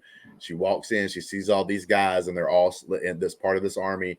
They're all slowly turning around to look at her and everything else, and nobody's doing anything because now they feel caught between a rock and a hard place because they don't know where Damon lies, but they're here for Damon. They know Damon's here, so they don't want to kneel immediately because what if Damon's like gonna like just take her out, right? I mean, that easily could have been part of the story. Damon could walk down there, take her out. She can't fight him. She would get destroyed. She's not trained. Like he would be able to easily beat her like in a fight. So he could kill her, take her out, and then really claim the throne for his own and everything else. And he's already got this army now. So like, and he's got some dragons. So like, okay, that could happen. So it is a little bit of fear, and she's got wonderment in her eyes right here. Like, oh shit. Like, but she's like, I don't know, man. I don't know what's going on. But man, so Damon slowly makes his way from the back through the people. People are parting ways as he walks up to her. Well, she thought that he was definitely, going behind her back, and he wasn't for her. She thought he was building up his own. Yeah, because even the message is like there's some potential treachery or some shit going down. Oh yeah, and right here, even in this like dialogue right here, I see you have done well here. That's Rhaenyra to Damon, and Damon says they are sworn to me. Yeah. Like, and that's the cool part about Damon's character, and it gets him in trouble sometimes, but it's like he says the thing that's like, I have done well. And just to let you know, they are sworn to me. They're sworn to me. They're loyal to me. And then she says, to whom are you sworn? And then he lets her know that because he put his hand on the weirwood tree and he had that dream sequence and everything, he lets her know that he kind of knows what's up. Yeah, but the thing that's so amazing to me, like I said, season 1, he's battling back and forth with his brother. He kind of wants the crown and everything else. And then he's kind of like, I'm better than you, brother, kind of situation. So he'll do these things to one up his brother. Then his brother would get upset and they'd get in fights and they'd make up and they come back. And then that powerful scene I talked about earlier where he picks up the crown and puts it on his brother's head. And then we have this season where he goes to Harrenhal and he's been having these like dream sequences and stuff. And at first they were kind of like weird, everything else. But then his brother got involved in the dreams. And then he had these interactions with his brother where he's holding his brother. His brother's crying because his wife died and everything. And he loved her so much. And he was like, I realized I wasn't there for you, brother, but I'm here for you now situation. Like then he had the scene with his brother with the whole crown and do you still want it and everything. And like that moment where Sir Strong comes up and tells him the message and he's like all torn. Like whenever Strong walks out of the room, Damon openly cries. Like he realized like, hey man, I should have been there for my family and because I was being selfish and stuff. So he's slowly learning this progress from the first season through this season, the last episode of this season, 8 episodes. Each episode, you pretty much got a scene of him possibly learning things. He puts his hand on the tree in this episode and he sees some of the future a little bit, or at least whatever it was that he thinks it is. He learns that things are more important than him and even having the throne. He knows winter is coming and he knows the White Walkers are coming and he knows there's going to be more dragons. She's the song of ice and fire. When he comes up here and he's talking to her, and it could have went either way. And he like bends the knee. But the moment to me was before he bends the knee, he tells her, my brother chose you. Right? Yeah. That's the moment, man. Like he loved his brother so much, even though he was a pain in his freaking brother's ass the whole time. They didn't get along the whole time. And him saying, my brother chose you. Right? So it's basically like, and I agree with him. And then he kneels in front of her. It's just such a powerful scene to me because you didn't take an episode. You didn't take 2 episodes, not even just 3. You took, and this is one of the things that makes Game of Thrones so great to me, even though maybe the last season wasn't as good, like some people, whatever. I still enjoyed it a little bit, but but even in this show, it proves, man, so good to where you set things up. Hodor was set up for like 5 seasons. Shut up. Why does this dumb motherfucker keep saying Hodor all the time? And then that moment you realize like he's stuck in this dream thing because his brain was messed with, and he's saying Hodor because he was saying hold the door, and he's holding the door to save his friend's life while sacrificing himself. That's crazy. Spoilers, everybody.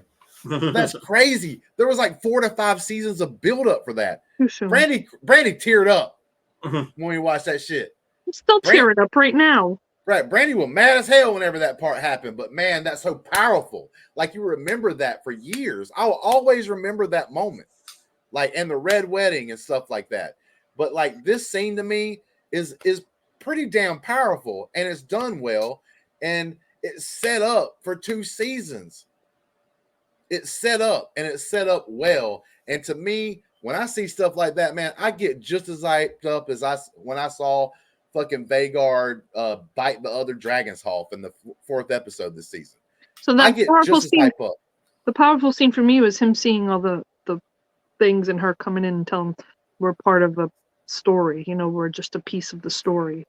Yeah, that's what I got from that. Was my scene. Yes, this scene was a very powerful scene, but man, he's such a good actor too, and she's a good actress too. So I'm not like taking away from her either on this. Like, man, there's a look like you feel like these characters really do exist in another world. Like the look on his face, man, as he's like recognizing this, he's like telling her, "I saw it." Like we have to do what we must. And he wouldn't have had this scene if he didn't see the scene that I saw. So. But man, when he kneels, it's funny because he's so stubborn. Because like you think about all the things it took for him to like change. Like he had to go on this like haunted mansion, had to talk to his dead brother, had to go and see the future, and how important it is that she sits on the throne, and that through all this, all the right decision he makes, and the Daenerys comes at the end. Like it takes all of this to learn. Like, hey, bro, can you just like fall in line? Can you play your part? But man, it is just so like this whole scene when he's talking to her, like the war is just the beginning. And then, like I said, when he brings up his brother and stuff like that in this scene, and then even when he kneels and he's kneeling there, and she looks down at him and she's talking in Valyrian, and she's like, "Don't ever leave me again," kind of thing. And he's like, well, you don't have to worry about it. It's already tried. And then now, obviously, I couldn't. He's like, I've already did that. And now I'm right here.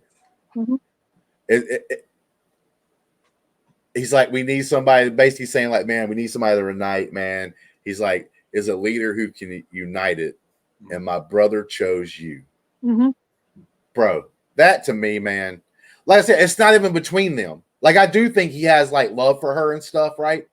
And everything else. Like, I do think he truly does care about Rhaenyra and everything. And I think even if things didn't happen like they happened, that maybe he still chooses to be by Rhaenyra's side because of the simple fact that I think he ultimately does care for her kind of thing. He might have done it more begrudgingly or whatever, but I don't think he would have like openly attacked her or anything overall, even without him dreaming and talking to his brother in the dreams and everything. I just think that made it more powerful. But to him, like, to show his love for his brother, like, overall, is just so powerful to me. Like I said, like, a lot of people have siblings and they have problems with their siblings, whether it be brother and brother, sister, sisters, brother, sister, whatever. Like, maybe you have differences and stuff like that, man. And for him to, like, be able to just overcome that, and even after his brother dies, to remember his brother and to realize that his brother was more right than he was wrong, and that his brother was a good man and everything. And he saw his brother as weak, but maybe his brother wasn't weak. Maybe his brother was actually strong for trying to keep the peace, for trying to keep people together, for loving the common folk. Maybe that doesn't make you weak. Maybe that means he was actually strong in his own way and everything else. And him realizing that, man. And like, bro, that, like I said, I can't talk. I can sit here and probably talk about that shit for 2 hours. It was just a very powerful scene for me, man. Like, I just, probably going to be my favorite scene of the entire series so far. I do think maybe it doesn't rank up there as to a couple of the big powerful scenes that we have, like say in the Game of Thrones and this show. But man, it was just set up so well. Oh yeah, and this guy, bro. Me and Greg laughed at this motherfucker because he's like swallowing hard. He's swallowing hard. He's like, bro, shit. He's like, I made a calculated decision. Calculated. Calculated decision, and guess what? He didn't do the math right. He didn't do the math right. He may have fucked up here. You know what I'm saying? Because like even Strong is like, oh shit. Oh damn, I didn't expect that. But see, I don't think Strong's in trouble. He just delivered a message. Yeah. And he actually didn't claim Damon was being that way. He said it appears that way, right? Mm-hmm. So he didn't openly say Damon was going to be whatever. But he says, my queen. He stands up and looks at his people, man. This scene right here in Harrenhal is so awesome.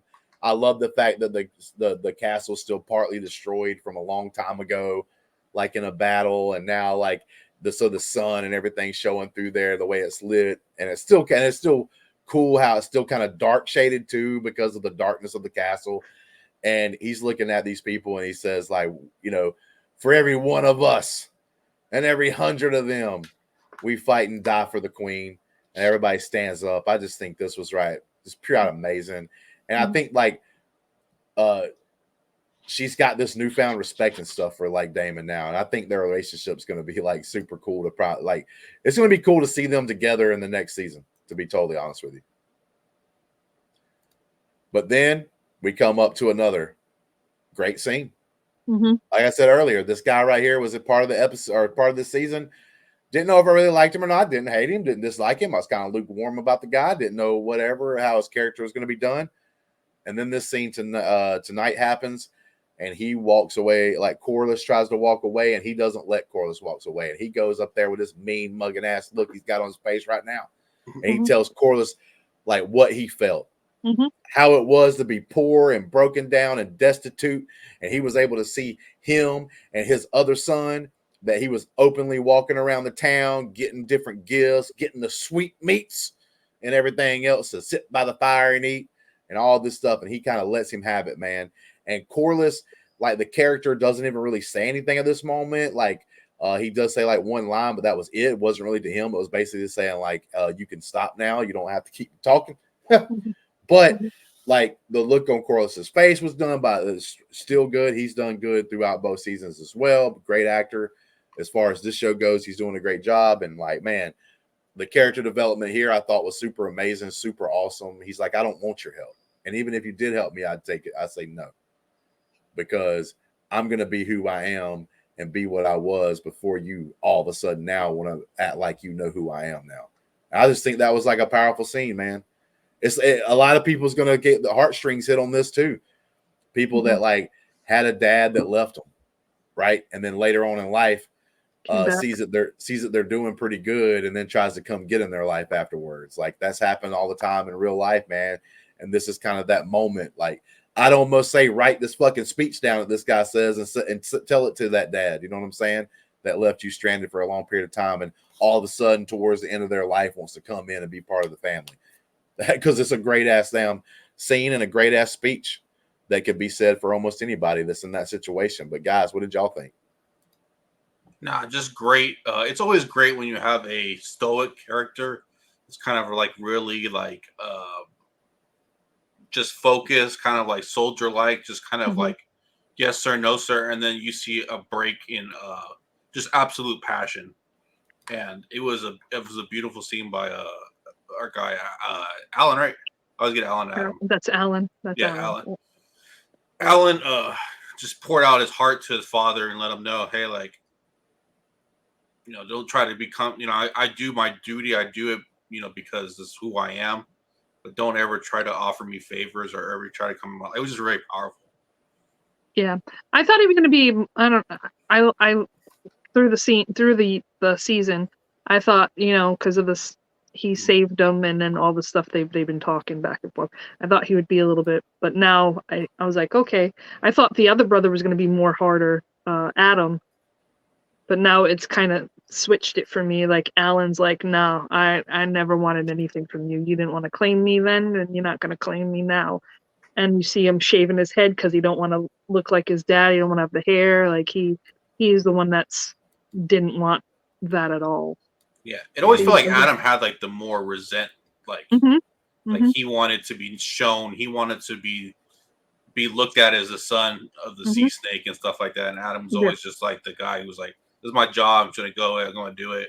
Yep. Hey, you know, whatever. You're my commander, my dad, real dad, but I'm just gonna do what I need to do." Yep.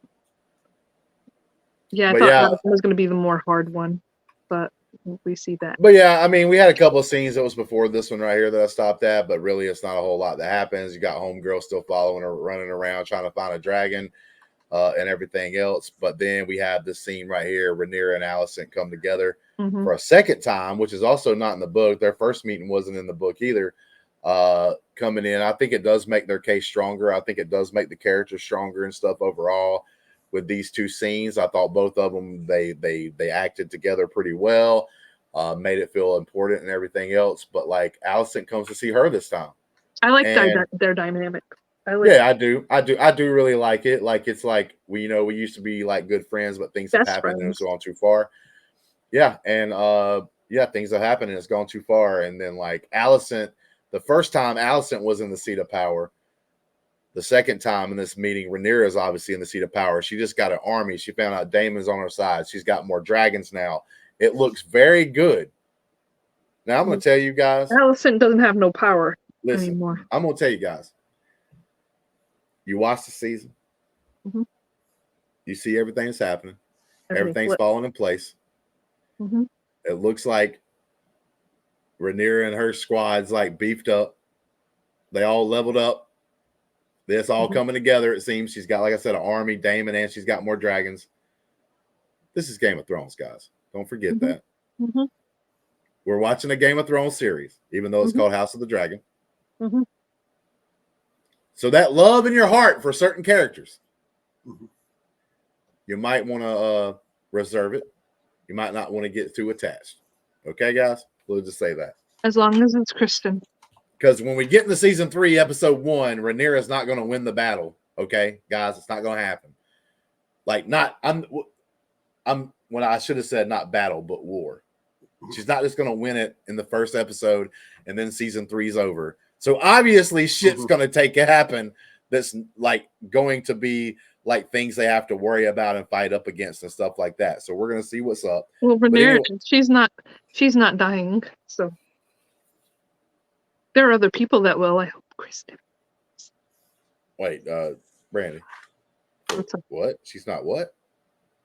She's not dying because she's going to be the queen.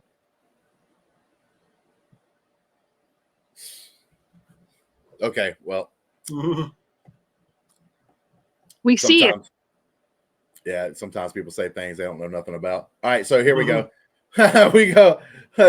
Anyway, we got this powerful scene with these two. I really liked it. Really enjoyed it. The tables have turned kind of situation here. Alicent, we see the faults in her armor, like basically because like she's like almost admitting that she possibly may have been wrong. That maybe her husband at the time being messed up, like maybe she misheard it, maybe she misconstrued it, or whatever. She's kind of like the thing about this though that gets me is that her character is still selfish as hell. Because Rhaenyra says, when I take the castle, I'm going to have to kill Aegon. I got to take his head. I got to show it to everybody because he's being treasonous. Like, I have to do that. And, like, Alicent agrees to it. She can't speak it, but she nods her head in agreement. Like, okay. Like, do what you got to do. Yeah, do what you got to do. But it's like, okay. That to me is still selfish because, like, she's choosing to give up her one of her sons, like, for her ability for her and say her daughter.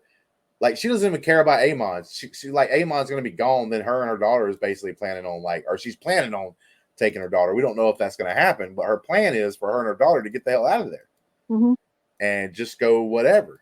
And she's even given up the plans for the Greens, all this kind of good stuff. And it's like, man, what the hell's going on? I mean, so, like, do y'all have anything to add on this, like, particular scene or points of views on, like, the characters? It's just the flippage now. Like Rhaenyra said that they could stop it before in the other scene, and she was like, "It's in motion," and now it's like, well, everything's in motion now. Now you're not gonna like everything that's gotta be in motion. I gotta take your kid's head now. So, and she's just basically like, "Yep, like I know how it is." I just still don't care for Allison. And then we close in on what I would consider a really cool. The music was good. I liked it and everything else. A really cool montage. It's basically like, hey guys, listen, we know there wasn't no big war that happened or no big battle that happened last episode, but we're going to get, this is the part that Greg talked about at the very beginning. Blue balls like a motherfucker. Because we go through all these different guys getting their armor on, ready to get on dragons. We see the different characters. We see a whole homegirl trying to get sheep stealers. She actually sees the dragon. She catches up to him and is like, they see each other. And all while this is happening, you got Alicent walking away from Dragon Hall through the halls to get out of there. We see the different armies, man. We see right here, which is a really cool scene because it's showing you a new character. So that's Dorian, which is actually Aemon and Aegon and Helena's brother that had went to Old Town to learn things. His dragons now is good to go. The dragon's flying, and they got an army coming from the south up to towards the north. So Aemon went to get his brother, like basically sent to get his brother because Helena won't do it. Yep. So like, well, he was on his way just because Old Town's marching up to help. Like they're sending their army basically to come up and help, like the Greens, because Otto Hightower and stuff. This is his family, like family's house or whatever. But it's a cool scene we see of them. But here we go, right here, boys. We see him in jail. Yeah, that's something I don't even know what the hell's going on there. Not even from knowing the story, but this is what I'm talking about right here. So we had Jace go and talk to the Freys, say, open the fucking bridge, man. We got to get our guys across. There's going to be some people from the north coming. Bro, look at these hard-nosed bastards. Bro, they about to go out there and whoop. No, that ain't them. Bro, I hate not being able to show just like clips sometimes. But yeah, they got these hard-nosed bastards out there. Here we go. There's a better shot of them. Look at these guys. Look at these hardcore son of a bitches. They are coming down to rain havoc on the lands. They're people of the north. The flag's right there, boys. That's the flag that guy's carrying right there.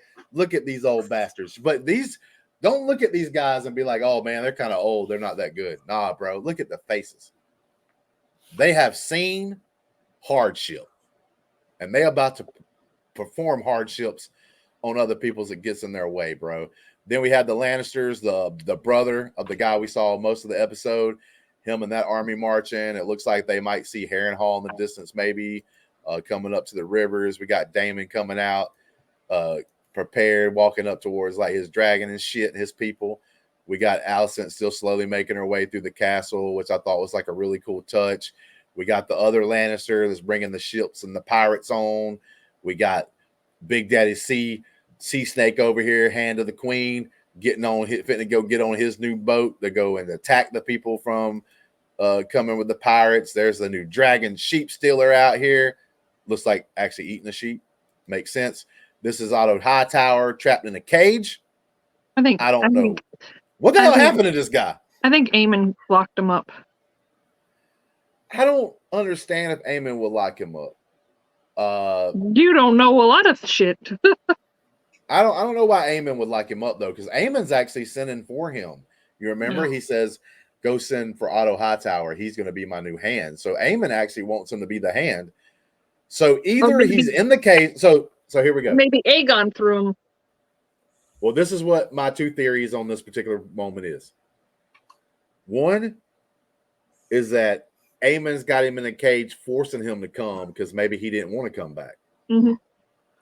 Or not Aegon, but Larry's, the old man of the whispers, who's actually trying to help Aegon, actually had Otto Hightower locked up on purpose to keep him out of the way because he was trying to get power and stuff, right? He was trying to gain power. He even kind of hinted at wanting to be the hand of the king for Aemon, and when Aemon denied it, so maybe that Laris character had Otto Hightower locked up, like caught by some people. That's the only thing I can think of. We've got Aegon and Laris here, like escaping King's Landing. We got Rhaenyra looking out in the distance, and that was it, man. That was it, guys. First time I ever felt like it was Game of Thrones. Mm-hmm. Like Game of Thrones episode. Epic music, epic, kind of like slow, like just anticipation. Like I just felt like that was a Game of Thrones episode. Yeah. We've been talking about it for almost 2 hours. Like I said, this is kind of a season finale, so it was going to be longer because we're talking about not just this episode, but maybe some things that led up to this episode earlier on in the season and whatnot. And I hope everybody that watches it enjoys our thoughts about it and everything else. So and leave a like and a comment and stuff below, with what you thought about everything. But yeah, my deal is and we've been sitting here talking about the episode. I think this episode was a banger, but unfortunately, I do think there's gonna be a lot of people that just wanted to see dragons fight, or wanted to see a big battle or war or something happen, and wanted a main character to die because this is Game of Thrones. People was kind of expecting some of that stuff, and you knew it was gonna be a cliffhanger. You knew there was gonna be a cliffhanger. Well, there always is when you know there's gonna be 4 seasons. It's always gonna end on a cliffhanger. I knew at the end. I'm like, there's not gonna be a fight. There's not going to be a fight in this. I already knew it. They're just climbing to it. Yeah, and you know what? When we do get a season 3 and we get those episodes and there's freaking banger ass battles and there's big characters and big things that happen to them, it's going to mean the more because of this. We're going to look back at this season and we're going to say, like season 3, there's obviously going to be a lot of battles and wars, probably even in season 4 a little bit, but there's obviously going to be a lot of that in season 3. There's going to be a lot of battles, a lot of wars, a lot of dragons fighting, a lot of people probably dying and everything else. Mm-hmm. It's going to be made better because of what we were furnished in this season. The first season, I do think is a little better overall than this season. And I think most of that is because the actor that played King Viserys was one of the best acting jobs I've seen in television in my whole life. He did such a banger ass job. And they were able to fast forward to bigger moments and stuff like that were happening in the story to get to certain areas and everything else. But man, one of the most powerful scenes I've seen in television, period. Like, I think there are bigger moments in movies, and I think there are maybe a couple of things that are bigger than it even in television, is Daemon's journey from season 1 to season 2. Mm-hmm. And that moment when he realizes everything in this episode, I think is very powerful, and it raises it up to me. I give this like a 8.5, 9 episode. I give the season as a whole a 8.5, 9. I really enjoyed the season. There was only a couple of weak moments for me, or maybe a couple of plot lines that wasn't as exciting. But every plot line is not going to be the most exciting, but they're going to mean something for you later on. This show sets it up. After watching something like The Damn Acolyte, and I keep hating to bring it up, and probably won't bring it up after this, but until when we do another show, I'm gonna move on to something else. But after watching half of this season with a full season of The Acolyte being done, it's like, bro, come on, how the hell could you be that bad? Mm-hmm. And this show be this good? Mm-hmm. And it's just on writing. You can have things that are a bad story. I've watched movies before that I really didn't like the story they told, but I can say, oh, that's still good writing. And it still makes sense. I just didn't care for the movie that much, or I didn't care. That movie wasn't made for me kind of thing. But I can still recognize that the movie was done well. Me and Brandi doing the couples therapy things. There's movies that she'll pick that I may not think is the greatest movie of all time, but I can be like, well, this movie was at least produced, executed well. The story was good. I just don't care for the story, particular story maybe, or whatever. And she probably feels sometimes the same way about certain things. I don't think she can argue that 7, for instance, movie she gave a low score on, and I think it's a perfect 10. I don't think she can say that the story was written bad, or that the actors or any of that stuff was bad. I just don't think it's not a story for her. She doesn't like those kind of stories and everything else, which is understandable. But you can at least still see, hey, it was done well. 7 was a 7. But yeah, you can tell that story's done well, even if you don't love that story. You can still, it's just so mind-boggling to me, the differences. And I can only pray that the new Ring of Power season 2 is going to come out and be like just as well written as this show. But I'm going to admit their first season of Rings of Power was not written as this well. Like it wasn't. So I'm hoping they improve on season 2. So we'll see what's up. So I'm with you at this. This season is an 8.5, 9 for me. This episode was definitely an 8.5 for me. This episode, so the season altogether was definitely 8.5, 9. Yeah, and Greg, man, what'd you think about this episode? And then what would you give a final score for the whole season? This episode was a 9 for me, and this season was like a 7, 7.5. Didn't really hit. I didn't really like. I think I thought I liked Blood and Cheese more at the beginning of the episode, like that. If that would have hit hard. Yeah. And then if I would have felt the death of a old Gilf a little harder, yep. I think I would have liked that would have pushed it up to like an A for me. Okay. But that I didn't like Damon's journey through it paid off at the end, but I didn't really like the whole Luigi's haunted mansion kind of side quest. I didn't like the quest for the sheep thing. I thought they rushed a little bit of the pirates thing. But overall, it definitely was a C+ season for me. I got you. Yeah. All right. So, I mean, we're pretty positive on most of this stuff, especially on this show. Like I said, you can criticize, like, hey, I didn't like this part of the story as much or something like that. There's a lot of stuff a few things I didn't like. All right. But, like, the deal is overall, even on the things that you may not like story-wise, a lot of the times you can still say, well, at least they did it. They did have, and you see the bigger picture. Yeah, there's a reason for it and everything else, and it makes sense, even though you may not think maybe it wasn't executed perfectly. Like you said, you thought they rushed a little bit on the pirates. The stuff they did give us was like okay and good, right? But like you felt like they rushed on it, but it doesn't make it bad. It just makes it it's good. But like, yeah, that's the thing, and that's the difference between this show and well-written shows compared to shows that just don't do that kind of stuff and everything. So, but yeah, man.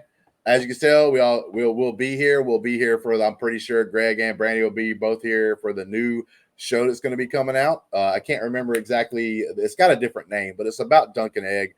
The stuff that happens at the novellas that are written. Novella. The novella that is written for the vanilla. For that, yeah, not vanilla. And then we're gonna get season 3 faster. We don't have to wait as long, obviously, for like the next season. If I'm not mistaken, if the rumors are correct, it's going to come out like a year and a half from now. Like it's supposed to have like a December time. So like we're right in the middle of the year right now, getting closer to the end. It's going to come out not this December, obviously, but next December. So we're not even going to have to wait. That's too long. What do you mean that's not long? That is very long. That's going to be after we get married. That is long. That is like, it's like a year and a half from now. Like usually a season of a TV usually takes like 2-3 years. Especially something at this scale. No. But we'll be having that coming out and everything else. And we'll be probably covering Skeleton Crew from Star Wars. And the show will be coming out here not super long from now. I think it actually comes out this December. So we'll be back for all those. And thank you guys, everybody that was here for us on the journey and everything else. And until the next show and until the next time, we'll be here watching it with you guys and talking about it like we always do. Winter is coming. Yeah, winter is coming. It's always coming. But until then, wrap yourself up. Wrap yourself up for the cold weather. Coming. Those old bastards coming to get some. Yes, the weather. I can't wait till the Snarks get down there, baby. Yes. And they start whooping that ass, boys. We gonna see if they get their ass whooped. I'm quitting the show. I'm telling you right now. Don't forget to hit those credits, Justin. Yeah, I'm hitting it right now. Can you say calculator one more time for me? Calculate. Calculate that shit. You cannot tell me what I cannot say. I'm here to laugh, so yeah, I'm here to stay. Thank you, Greg. I'll live each second like my final day. You can't take that away. You don't leave, Brandi. You stay behind. Thank you, Brandi.